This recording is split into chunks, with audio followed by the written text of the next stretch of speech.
Hello and a very warm welcome to all of you. What an action-packed Sunday we've already had, and India-Zimbabwe match has yet not begun. We've already seen South Africa being knocked out of this T20 World Cup. We've just seen Pakistan somehow have snuck back into the semi-final spots after beating Bangladesh.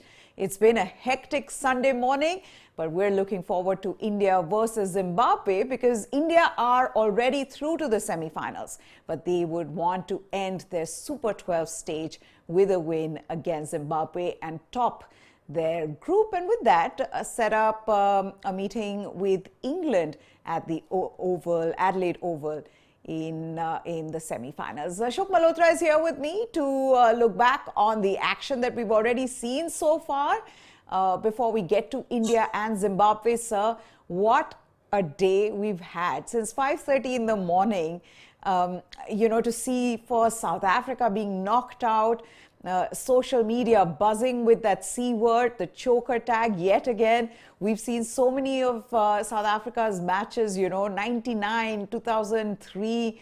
All of those just sort of came back to all of us to think that South Africa and World Cups, it's just such a predictable horror story. And yet again today, South Africa being knocked out. Let me get a reaction from you on that, and then we'll move on to the other game, sir. As very rightly said, once again, the Chokers tag in ICC trophy is again attacked. They left a lot to be decided. And one more thing, Neha, I think you can't take these minnows anymore very, very lightly. They can upset any side. India got out by the skin of the teeth against Bangladesh. So Pakistan lost to Zimbabwe. So these minnows are there to not to make numbers. They're there to beat the bigger teams, and that is what they said. Like Ireland beat England, and now Netherlands is upset South Africa. Who would have thought that? South Africa must be thinking of the semi-final from now onwards, but I would say they struggled once again, and the Chokers tag is stuck. Yeah. They are very good side when it's a bilateral series, transfer series. The moment ICC tournament comes, they fail to deliver, and year after year, World Cup after World Cup, and this time, I still remember that dialogue of Shashi Kapoor, कि मेरे पास माँ, and South Africa must be saying कि हमारे पास बाबू माँ. So कहीं ना कहीं, that was their undoing, and because they're here with 10 people they were playing the game, and Babu was no help, but all in all, still it's a disgrace to lose this kind of a game. I think that nobody dug deep, or they took them lightly, or they were, complicit, and they had to pay the price. Okay. Now, before we get to the Pakistan game, we'll just give you an update on the India-Zimbabwe game. So we'll come back to Pakistan-Bangladesh, that Pakistan have won comfortably by 5 wickets and are through to the semi-finals. But first, India have won the toss in Adelaide. So that's one good thing, because we've seen toss favoring teams batting first do get an advantage here. Of course, in Pakistan, Bangladesh, Pakistan did very well to restrict Bangladesh to 120 odd. So there you have it. India have won the toss and they have opted to bat first. There are some changes in the side. In fact, DK, Dinesh Karthik, he sits out and Rishabh Pant is in. That's the one change. Rohit Sharma at the toss, saying that we will bat first. It's the preference of the team to bat first, nothing to do with the pitch. We just want to bat first and give a chance to our bowlers to defend. One change, like I said, in this lineup from the last game. Rishabh Pant finally gets an opportunity in place of Dinesh Karthik. And Rohit Sharma at the toss said he's the only guy who hasn't played a single game on this tour, including the warm-up games. We wanted to give him a game. Nothing changes. We need to do well as a team. Sir, how do you look at this one change and the way it has been put across at the toss by Rohit Sharma saying, "Isko game nahi mila hai, let's give him one game." How magnanimous. That's all I can say. I think the outside noise got it. Because everybody, it was us who started talking. I think every cricketer, every common man was asking why no Rishabh Pant, why Dinesh Karthik, and for what reason. And game after game, Dinesh Karthik faltered to deceive, and so I really cannot understand. Maybe better late than never. That's all I can say. So and as far as DK is concerned, it's a bad word to say, but I would say good riddance if I may say, because DK has been a liability so far, not only as a batter but as a wicketkeeper too. So definitely you are having him as a wicketkeeper and a batter, and he's letting you down in both the departments. Yeah. So I think they must have done a lot of thinking. They must have heard the people talk about it. The way common people in India are talking, maybe the Indians living in Australia must be talking about that, because Rishabh's performance in Australia is phenomenal, to say the least. So they must be wondering why he's not part of the team, and he's a match. So that is what we've been talking from day one. At least we can only say we said so. We rest our case, and maybe better later. The other thing being, what if Rishabh Pant today ends up playing a match-winning knock? Are you then going to say, oh, we just gave him one game because he didn't get a game to play in on this tour? Or will you play him in that all-important semi-final? But I've got to ask you this before we move on to what we can expect in terms of the game itself. Where would India want to finish in terms of the pitch that favors Asian players? Why I'm saying this is between Sydney and Adelaide. If India win this game today, they are going to be playing their semi-final in Adelaide against England. And if they do not, then they play in Sydney. So I'm just saying, which particular ground do you think will help India? See, I would say you should think about it. Whosoever comes, you should play them. Because when you play in Adelaide, your bowling becomes a little bit suspect. Because you have got swing bowlers like Bhuvneshwar, Arshdeep, Shami. They might not get the kind of help which you get in Sydney. Where ball darts around a bit, moves around a bit, and maybe bounces a bit more than normal. Whereas Adelaide are batters who come to play. They will bat better. And we know Virat loves Adelaide. If he had his way, he would have rolled it and taken it. But the fact is, I think it's a 50-50 whichever side comes in. But the best side, they don't care who they face. They should win against all odds. And I wouldn't for me, India should go ahead and win the game against Zimbabwe and should not care for the result whosoever. Okay. Fair enough. Let's also take a look at Zimbabwe's playing 11, sir. And again, we've seen some of these smaller teams play well. Zimbabwe, the way they won against Pakistan, and Zimbabwe's bowling is very good. It's the batting which has been found wanting, especially because the batting depends so much on Sikandar Raza. And if he doesn't score runs, then you don't see anybody else really getting the partnerships that are required to get to a good total. That has been their undoing for Zimbabwe, because their bowlers have actually been very good. Yeah, definitely so. And as you said, Sikandar Raza is a one-man. Not only a phenomenal batter, he's a phenomenal bowler who picked up crucial wickets, and that is what he did against Pakistan. So, but the only drawback now I see is if India puts runs on the board, they don't seem to be good chaser, because the pressure mounts on Sikandar Raza, and then he throws his bat around, and sometimes he struggles to clear big Australian grounds. Like Craig and Ryan, he's a reasonably good player, but otherwise, beside these two, I don't see very many batters. There might be somebody who will play a little bit of cameo, like somebody like Sean Williams and maybe Ryan Ball, but otherwise, bowling is awesome. So they have got two very good bowlers. Then Muzar Bani, blessing Muzar Bani is a wonderful, wonderful bowler.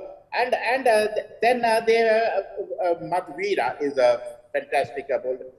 Richard Nagarwa is a fantastic bowler. So those two have a lethal combination, left-right combination, and they can be more than handful. And if they can pick up early wickets, you never know.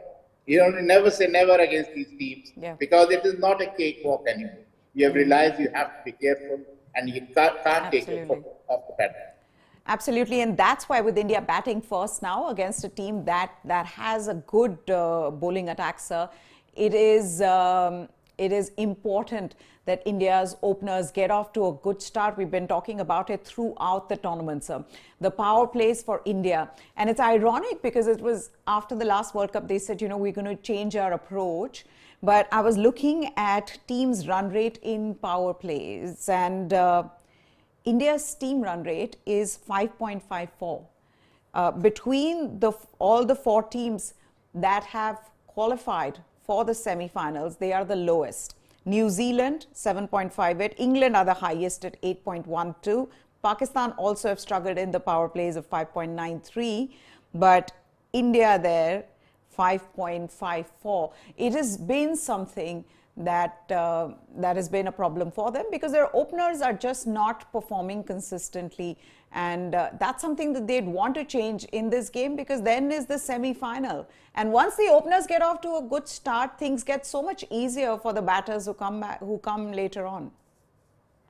Definitely so, and it might not be a bad idea to change the opening combination, have left-right combination, have Rishabh Pant open the inning and unleash, if I may say unleash him. Let him go at them.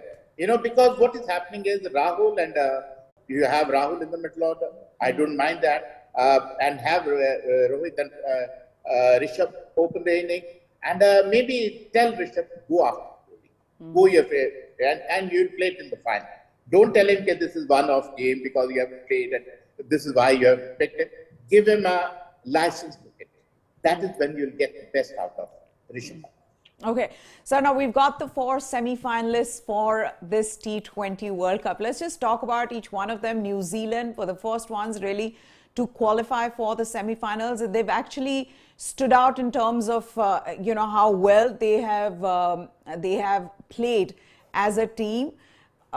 Rightfully the first ones to go through in Group 1, and then of course England, nervy finish for them at one point. You felt maybe they were not going to be able to cross the line, but they went in today. It was incredible in the way first South Africa lost, then India went through, and now Pakistan are through. The four semi-finalists, I mean, along expected lines, but wasn't expected was the way in which South Africa lost, and the way in which you know, that curse of the defending champions not winning again back to back, that continued in this tournament. See, Australia was slow starters. For that, they have to pay the price. Because when a game like you know, a World Cup like this, you can't be slow off your feet. You know, first up, you should be ready and raring to go, and that is exactly what happened to Australia. If you look at the body language in the played against New Zealand, they seem to be a bit complacent. They said, oh, this is in our backyard, we're going to win this game, without realizing that New Zealand always does well in the World Cup cricket. And when you talk about Pakistan, I don't know who writes their script, you know, because they were nowhere and now they're back in the hunt, and all of a sudden the entire Pakistan will be, you know, who were cursing their players, and for now they will be praising their players and backing them to win the World Cup. They will want them to win the World Cup, especially their chairman Raviz Raja. He'll be jumping on the chair if I know about it. You know, but the fact is, this is what game of cricket, game of great uncertainty. And one more thing, the minnows have come. You cannot take them right. Any minnow can upset any side. You know, they are phenomenal strikers of the ball, phenomenal bowlers of the ball, and the Australian wicket suited them perfectly. It would have been in Asia, they might not have been that effective. But in Australia, they are more than effective because their bowlers are quite clean. Yeah, you know, the thing that I feel now with Pakistan making it, first being given an opportunity, a second chance really, to be able to make it to the semi-finals, then have the momentum of you know, in the way that they beat Bangladesh.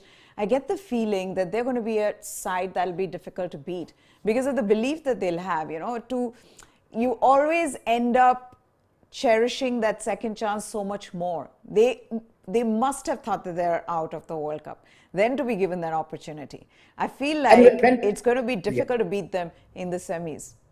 You're spot on, Neha, because the people who get them from the back, they normally are very dangerous. And not to forget, they seem to have a settled batting line. Now they are not dependent on Babar Azam. You got Iftikhar, you got Harris, Shan who are doing Masood. very, very well. Yeah. Shan Masood, who is doing wonderfully well. So they seem to have a strong middle order. And Shadab Khan, who chipped into the 50 in the last game. So they have now a good batting lineup, and they are no more dependent on Ridwan and Babar. Yeah. So before that, it was a two-man team, but now I seem to be they're all 11 out there performing, and they're performing with their hearts out. And not to forget the phenomenal bowling attack they have. And plus, Mohammad Wasim coming in has added another arrow to their arsenal. So definitely, there seems to be a much stronger team, the one which we beat in the game one. So I think they can be strong challenges. And if I am living in a dream world, I would like to see India-Pakistan final once again, because that is all. That is why it is a blockbuster, and you will see the stadium will be full. The entire world will be waiting with bated breath. Who will pull through? Who will win the game? And that is what is the World Cups are all about. That is what India-Pakistan games bring to the table. Yeah, that's right. Because you see that, sir, with so many fans now who are probably praying and hoping that it ends up being an India-Pakistan final. तो कहते नहीं है ना कि आपने छोड़ दिया कायनात में तो वो it starts working. The cosmos is working towards us probably getting an India-Pakistan final, and how incredible would that be, sir, if it becomes India and Pakistan final. But just coming back to India, the one thing that I felt that India would look at is how throughout this Super 12 stage, they have won, and they won thrillers. They've come back from situations where they'd all but lost, especially that Pakistan game, but you ended up winning. But they have not blown away the opposition. Maybe today is that day. Just going into the semifinals, just to get that under your belt, that look, that was a very commanding win. All three departments, we worked really well. Yeah, what do you think? You are spot on. You want to have a perfect team in the office. If I may say, because you very rightly said we should blow Zimbabwe, but are they ready to be blown away? That is the million-dollar question, because they are very competitive. I understand they only have got Sikandar Raza, but all in all, they are quite aggressive. But the only good thing for us is we have won the toss and we are batting first. And if we can put runs on the board, which in Adelaide you should, if you get off to a good start, then if 180, 200 is on the board, then I think it's a game set and back to India. Comfortably, we can predict before even the game is over. So I think what you said, Neha, you have a very, very valid point. We should try and score close to 200 runs to blow Zimbabwe away. So the other thing is also about the changes. I mean, of course, Rishabh Pant is back, but would you have expected maybe Chahal to come in place of Ravichandran Ashwin? Yes, I would, because it's too late. If you don't pick Chahal in this game, then you're not going to pick him. You're not going to pick him. You're not going to draft him straight into the same final and hope for the best. It's not fair on the guy. Because you want to find your feet, you have to find your rhythm, you want to fight your turn, flight, everything. So now once you decided to go with Ashwin, that's a foregone conclusion that Yajuvendra Chahal is not going to play any game in this world. Because they are they were backing Dinesh Karthik, they are now backing Ravichandran Ashwin, because as I've been talking about before, that is very, very stubborn management who normally don't go for horse horses kind of thing. They go with their thinking, with their thoughts, and whichever way it goes, it doesn't really matter. They don't want to change it.